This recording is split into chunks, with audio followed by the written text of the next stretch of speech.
Hello my dear students, welcome back to Aditya Tutorials. I am Rahul and in this video I am going to discuss the average atomic mass. The first thing, why we need here the term called average. We know that how to calculate the atomic mass.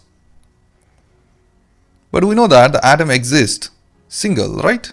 For example, if there is a carbon, in this carbon there are 6 protons, 6 neutrons and 6 electrons are present. If you sum all these masses of the carbon you can find. And if you divide that with the 1 AMU, you will get the atomic mass of the carbon in the AMU. But why we have here the average? It means that in the nature the carbon is not exist as carbon 12. The carbon is also exist in the form of carbon 13 and also it exists in the form of carbon 14. The carbon 12 exists around 98.892,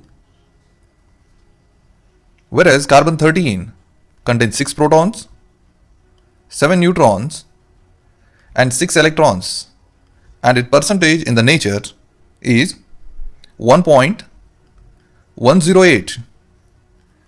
Carbon 14 contains 6 protons, 8 neutrons and 6 electrons. It means that it is a very heavy nucleus and it is a radioactive. And remember that its percentage is very least. It is about 2 into 10 to the power of minus 10%. If I want the atomic mass of carbon, I don't have to consider only the carbon 12. While calculating the average atomic mass, I have to include carbon 13 and carbon 14. तो इसको हम average atomic मास का formula लगाना पड़ता है. तो यहाँ पे average atomic mass is equal to formula रहेगा यहाँ पे mass of isotope multiplied by its abundance.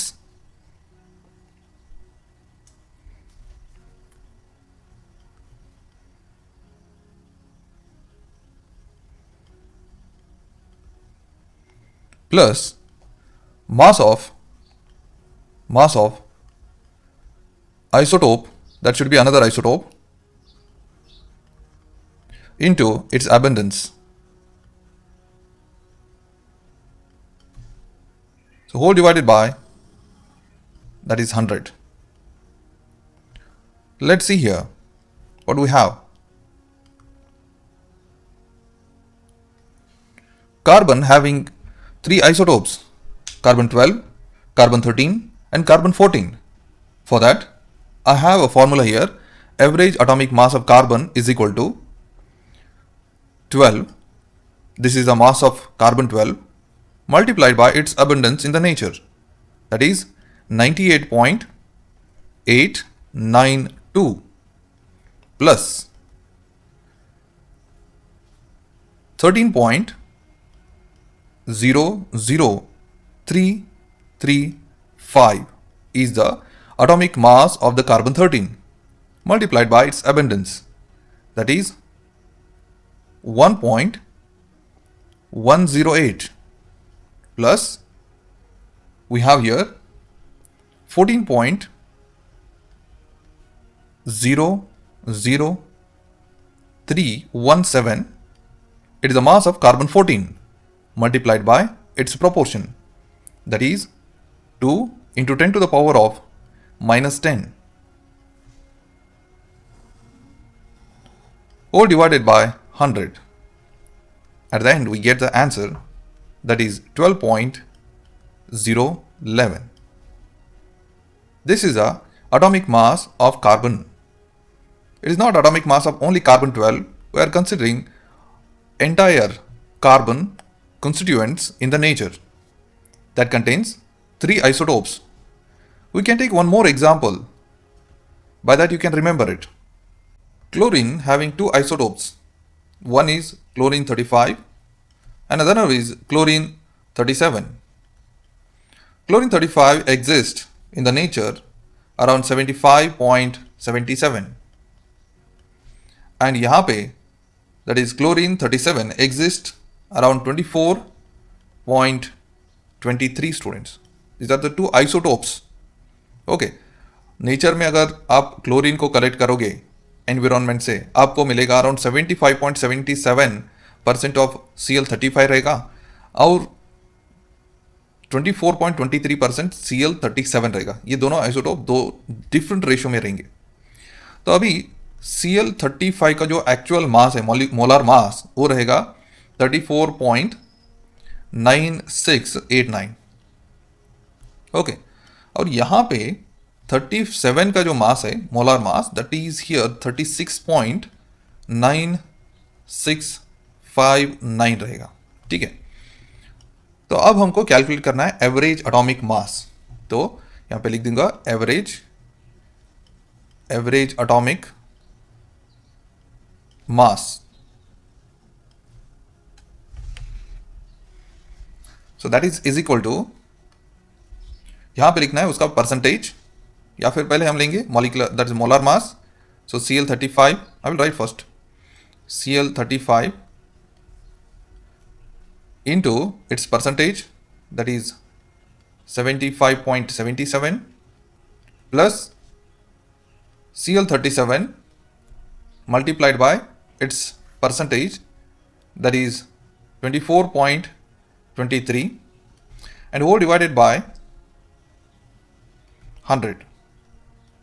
And here I am going to write Cl molar mass is 34.9689 into 75.77 plus Cl37 molar mass is 36.9659 into its percentage is 24.23 students and whole divided by 100. And at the end we get a value here that is 35.4527. This is the average atomic mass of chlorine. Okay, the next term रहेगा यहाँ पे molecular mass. तो एक molecule का example लेंगे CH4. This is a molecule. And in this molecule, what we have? Two atoms. One type of atom is carbon and its atomic mass is 12. The other side we have 4 hydrogens. 4 hydrogens and atomic mass of hydrogen is 1. You can write here 1.008 U unified mass, and for the carbon you can write still more accurate, that is 12.011. This is atomic mass of the carbon and atomic mass of hydrogen it is. Now what we have to do here, we have to calculate the molecular mass of this molecule. This is a methane molecule. The molecular mass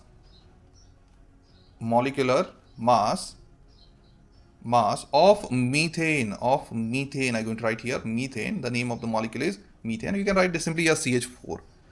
And here it is, one carbon is there in this molecule, and that should be multiplied by 12.011 plus, and here 4 hydrogens are there, 4 hydrogens, and that is multiplied by the mass of the one hydrogen, that is 1.008, and by that we get the answer here. This is 16 point, you just calculate this is 16.043 U you will get. This is the molecular mass of methane. So what we understood from this, molecular mass is, so I will write here definition of molecular mass, that is molecular mass is the sum of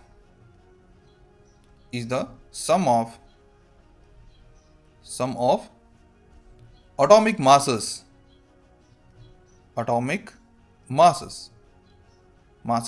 in the molecule students. बहुत आसान है ये molecular mass find out करना. देखो कोई भी molecule दिया है तो उसमें से क्या करना है, सम ऑफ एटॉमिक मास करना है उसका. So molecular mass is the sum of atomic mass in the molecule. कितने एटम्स है उतने मॉलिकुलर मास से, एटॉमिक मास से मल्टीप्लाई करना है। तो चलो एक एग्जांपल लेंगे फिर एक। For example NaCl, the mass of NaCl, mass of NaCl, sodium chloride NaCl here. So how to calculate this? One sodium here into the mass of sodium, आपको याद रखना है, बाहर करना है इसको, it is 23 प्लस 1 क्लोरीन है तो 1 into the mass of the Cl हमने कैलकुलेट किया है प्रीवियसली, दैट इज 35.45 था। Instead of that calculation easy हो इसलिए मैं लेता हूँ यहाँ पे 5। ये दोनों मिलाने के बाद हमको वैल्यू मिलेगा यहाँ पे 58.5 U। This is the molecular mass of sodium chloride. Okay, similarly we can take some more examples. Molecular mass of water, molecular mass of water, that is H2O. It is a molecular formula, students. And in the H2O molecule we have two hydrogens, and mass of each hydrogen is given by 1.008 plus, and mass of oxygen we have to know that there is a 16, but here number of oxygens are 1, एक ही है वहाँ पे, तो उसे multiply करना है अभी 16 के साथ, 16.0 रहेगा ये। That is equal to, we get the answer, that is 18.02 U. Okay, this is the molecular mass of the water. Let's see one more example. The molecular mass of glucose, that is molecular mass of glucose. You just remind what is the molecular formula of the glucose. In the lower classes आपने study किया है कि glucose का molecular formula रहेगा यहाँ पे C6H12O6 रहेगा। थोड़ा सा बड़ा कैलकुलेशन होगा ये। देखो आपको क्या करना है, यहाँ पे नंबर ऑफ कार्बन्स कितने यहाँ पे 6 है, multiply that with the atomic mass of carbon, that is we know already, that is 12.011 plus लिखना है। ठीक है, ये हो गया कार्बन का, प्लस हाइड्रोजन के बारे में लिखेंगे। हाइड्रोजन कितने यहाँ पे 12 into mass of one hydrogen कितना रहता है हमेशा 1.008। ठीक है, नेक्स्ट एडिशन करो फिर से, 6 ऑक्सीजन से यहाँ पे मल्टीप्लाई करो मास ऑफ द ऑक्सीजन के साथ, दैट इज 16। ओके, अब हमको क्या करना है, एडिशन करना है। तो कितना मिलेगा ये 6 इंटू 12.011, ये रहा यहाँ पे 72.066 प्लस नेक्स्ट टर्म जो है यहाँ पे 12 इंटू 1.008, ये रहेगा यहाँ पे 12.096 रहेगा, प्लस 6 इंटू 16 रहेगा यहाँ पे 96 स्टूडेंट्स। और उसके बाद सभी टर्म्स को ऐड करने के बाद फाइनल आंसर मिलेगा यहाँ पे 180.162 U, that is AMU या फिर unified mass. The molecular mass of glucose is 180.162 U. Hope you understood this, students. The next term है formula mass. So before I go for the discussion of formula mass, I want to explain one more important thing here. I think you know that sodium chloride, the formula is NaCl. So I just going to draw the partial structure of the sodium chloride. मान लो कि यहाँ पे एक sodium atom है in the solid. ये तो solid रहेगा, पहले याद रखो इसको, it is a solid, this is solid. तो यहाँ पे ये जो पॉइंट है ये है सोडियम Na प्लस। ओके, और ये कनेक्ट हो रहा है यहाँ पे Cl के साथ, Cl माइनस, और ये एक्सटेंड होगा इस डायरेक्शन में और यहाँ पे आएगा सोडियम अगेन Na प्लस, और एक्सटेंड होगा तो यहाँ पे क्या आएगा Cl माइनस आएगा। तो ये एक डायरेक्शन में ऐसे एक्सटेंड होगा, नेक्स्ट डायरेक्शन में देखेंगे यहाँ पे, तो यहाँ पे सोडियम है तो यहाँ पे रहना चाहिए Cl माइनस। ठीक है, और यहाँ पे Cl है तो यहाँ पे रहना चाहिए सोडियम, तो यहाँ पे क्या लिखना है हमको, sodium plus also Na plus. ये जो Na प्लस है कनेक्ट होगा इसके साथ। ये जो Cl माइनस है ये कनेक्ट होगा इस तरफ, that is with the sodium plus, और ये जो सोडियम प्लस है कनेक्ट होगा यहाँ पे, that is with the Cl minus. ये जो Cl माइनस है कनेक्ट होगा इसके साथ, और यहाँ पे एक्सटेंड करेंगे, ये रहा Na प्लस, और ये Na प्लस एक्सटेंड होगा Cl के साथ, और बाद में यहाँ पे सोडियम है तो यहाँ पे रहेगा Cl माइनस। ये दोनों Cl माइनस और Na प्लस इंटरेक्ट करेंगे, और यहाँ पे Na प्लस और Cl माइनस से इंटरेक्ट करेंगे। तो थोड़ा सा देखो यहाँ पे एक सोडियम जो है एक कनेक्टेड है with 1 2 3 Cls in this. Not only here, this sodium extends in this direction above the board and in this direction. Okay, means I'm going to extend here. Here one more I'm going to write. This should be a Cl minus, and it will extend in this direction, that is also Cl minus. And this Na plus will extend in this direction, that is also connected with the Cl minus.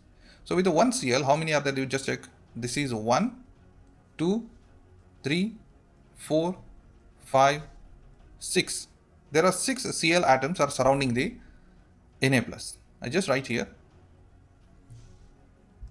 Na plus surrounded by, just you can say that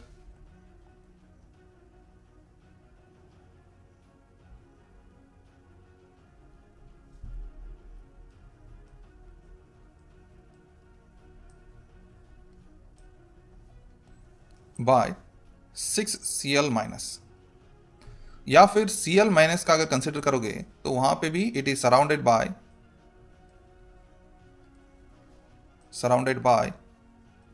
6 Na plus.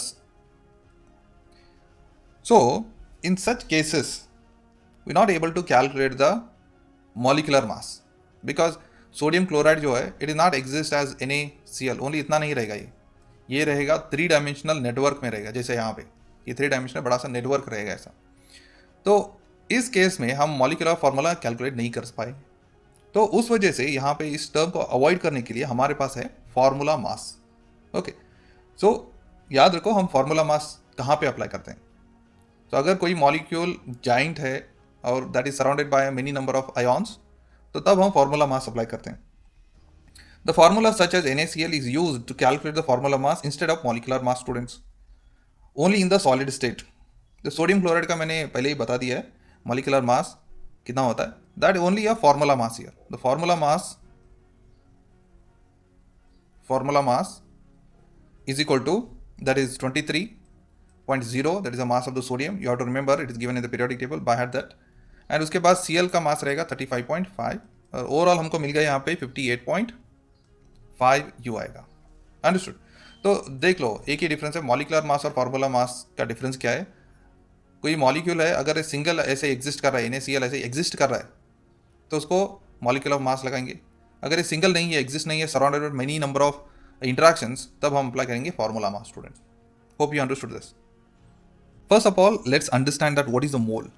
Okay, तो कभी कभी क्या होता है, अगर आप लोग market को जाते हो तो वहाँ पे कोई भी फ्रूट लेना हो तो, ओके, अगर फ्रूट लेना हो तो आप लेंगे फ्रूट को डजन में, 1 डजन ले लिया मान लो।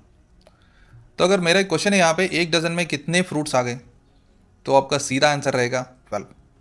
1 डजन में 12 फ्रूट्स आते, ठीक है।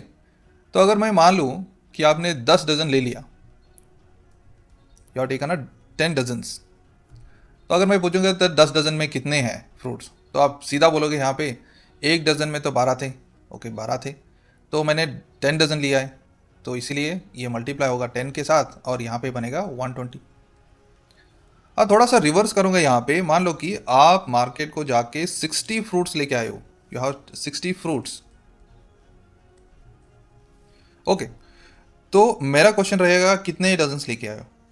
तो आपको क्या करना है, यहाँ पे आप नंबर ऑफ फ्रूट्स लोगे और उसको डिवाइड करोगे 12 के साथ। वाई 12? बिकॉज ये जो 60 फ्रूट्स है आपको डजन में कन्वर्ट करने के लिए 1 डजन में कितने एंटिटीज़ होते हैं उसी नंबर से आपको डिवाइड करना है। तो यहाँ पे 60 फ्रूट्स आपने खरीदा, तो यहाँ पे 12 से आपको 12 से आपको डिवाइड करना है, तो यहाँ पे आपको आंसर मिलेगा 5। 5 जो है ये डजन रहेगा। मतलब 5 डजन में 60 फ्रूट्स रहेंगे। कितना आसान है ना ये कैलकुलेशन। सो सेम कैलकुलेशन हम अप्लाई करेंगे मोल कॉन्सेप्ट के साथ, ऑलमोस्ट सेम। तो मैं डायरेक्टली बता देता हूँ मोल कॉन्सेप्ट का बेसिक इंफॉर्मेशन क्या है। अगर मान लो कि मेरे पास 1 मोल फ्रूट्स है, जैसे 1 डजन का आपने फ्रूट लिया, वैसे ही मेरे पास 1 मोल का फ्रूट है। तो उसमें कितने फ्रूट्स हो सकते हैं? उसमें फ्रूट्स हो सकते हैं 6.02 इंटू 10⁻³ फ्रूट्स रह सकते हैं। जैसे आपने बोला कि डजन में 12 फ्रूट्स रह सकते हैं, वैसे ही 1 मोल में यहाँ पे रह सकते हैं फ्रूट 6.022 इंटू 10⁻23। मान लो कि मेरे पास यहाँ पे 10 moles are that, 10 mole fruits are that, तो यहाँ पे क्या मिलेगा मुझे?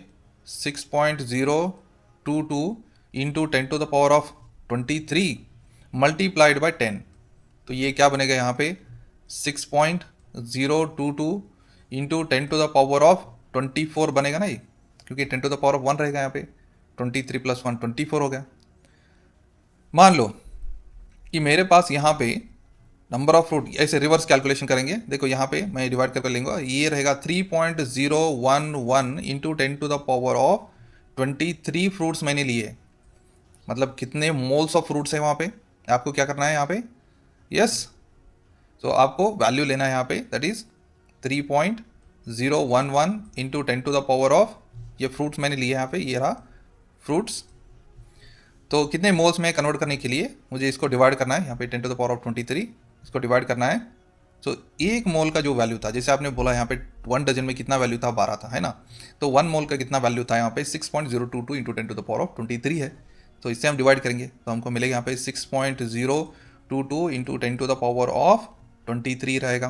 तो आपको अभी क्या करना है, डिवाइड करो, ये 1 से जाएगा और ये 2 से, ठीक है।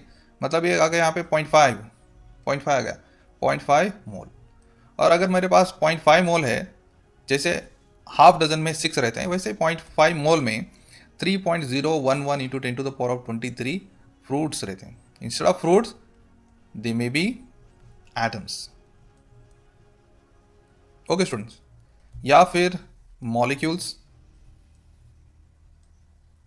या फिर यहां पे रह सकता है आयोन्स। तो ये सारे ऑप्शंस रह सकते हैं यहाँ पे। कुछ और इंटरेस्टिंग एग्जांपल्स लेंगे यहाँ पे।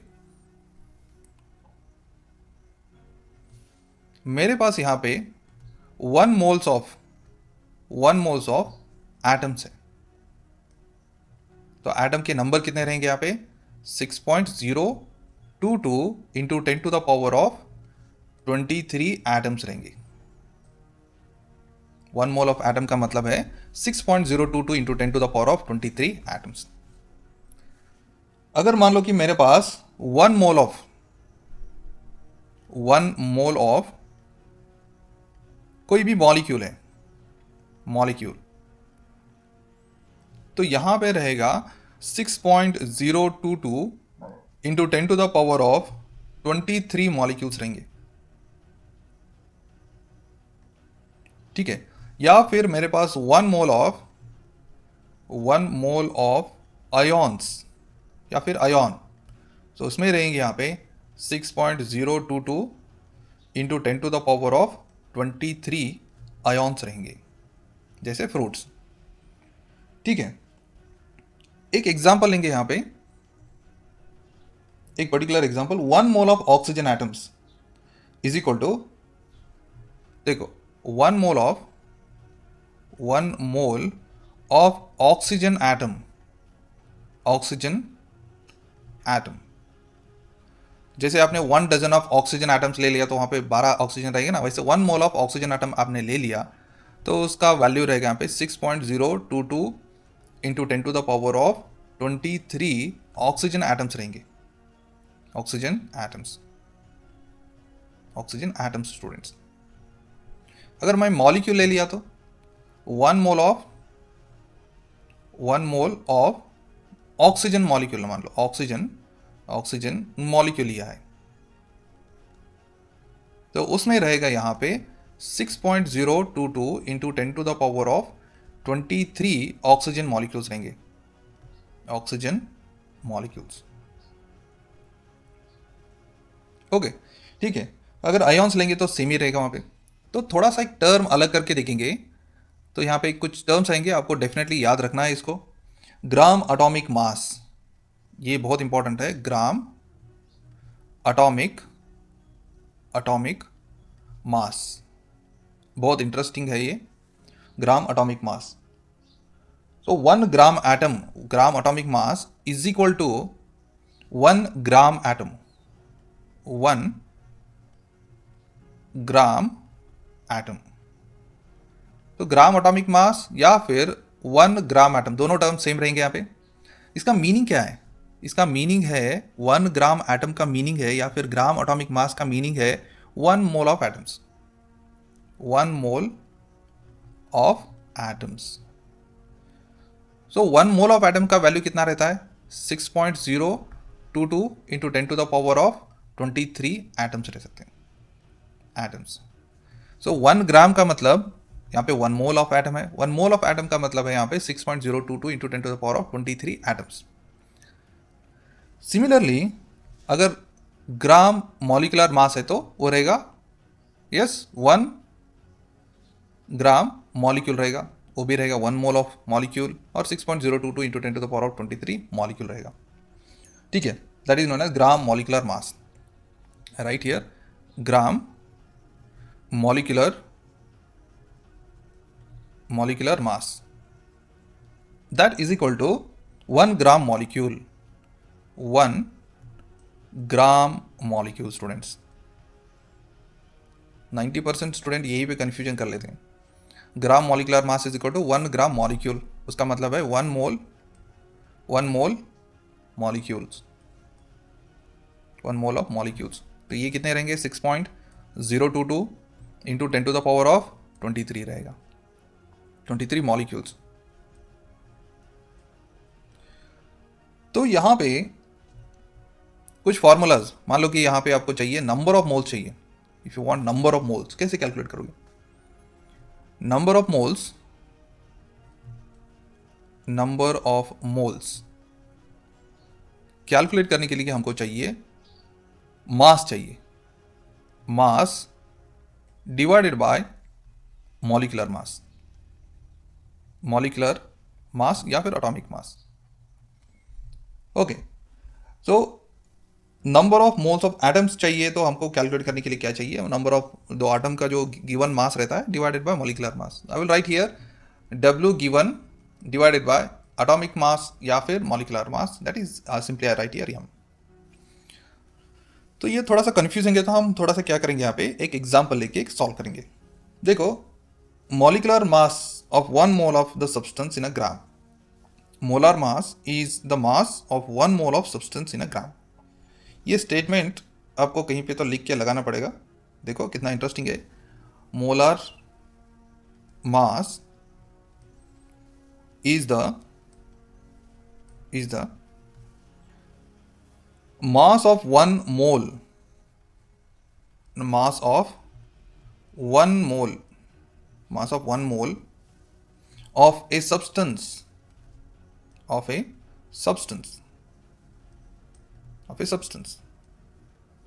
in grams। बहुत इंपॉर्टेंट स्टेटमेंट है। देखो एक एग्जांपल देता हूं यहां पे।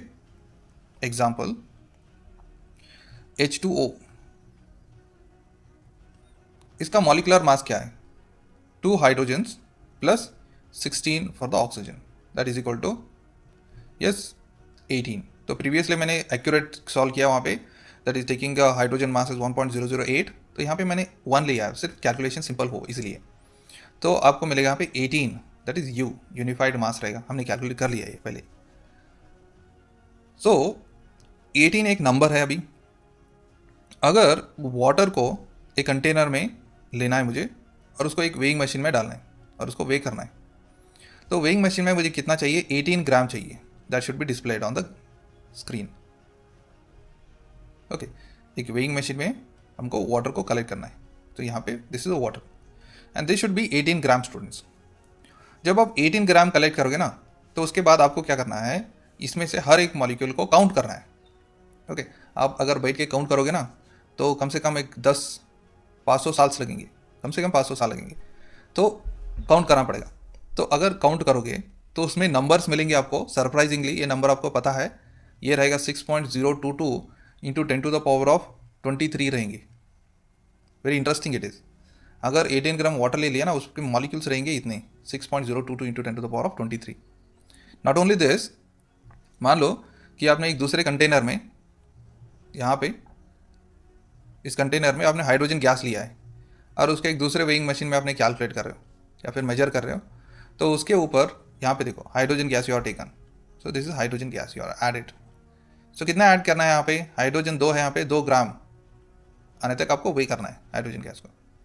जैसे डिस्प्ले पे 2 ग्राम मिलेगा तो आप बैठ के काउंट करो तो कितने हाइड्रोजन है इसमें। आपको सरप्राइज होगा कि इसमें मॉलिक्यूल्स रहेंगे 6.022 इंटू 10⁻23 मॉलिक्यूल्स रहेंगे, हाइड्रोजन के मॉलिक्यूल रहेंगे। तो जितना मॉलिक्यूलर मास है अगर उसको आपने ग्राम में कन्वर्ट कर लिया तो उसमें रहेंगे 6.022 इंटू 10⁻23 मॉलिक्यूल्स, मतलब 1 मोल रहेगा। अंडरस्टूड? ये कंफ्यूज मत कर लेना, मोलार मास हमने प्रीवियस वीडियो में मॉलिक्यूलर मास को ही मोलार मास कहा था, और उसको कैसे कैलकुलेट करते हैं मैंने बताया था मॉलिक्यूलर मास को। तो कोई भी मॉलिक्यूल लेना है, उसमें जो भी एटम्स है उसका एटम के मास लेना है और सम अप करना है, और हाँ मॉलिक्यूलर मास। अगर वही मॉलिक्यूलर मास को अगर आप ग्राम में लेते हो तो वो बनेगा 1 मोल का मास। ठीक है, let's see some more importance in the next video students. Still then, thank you for the watching students.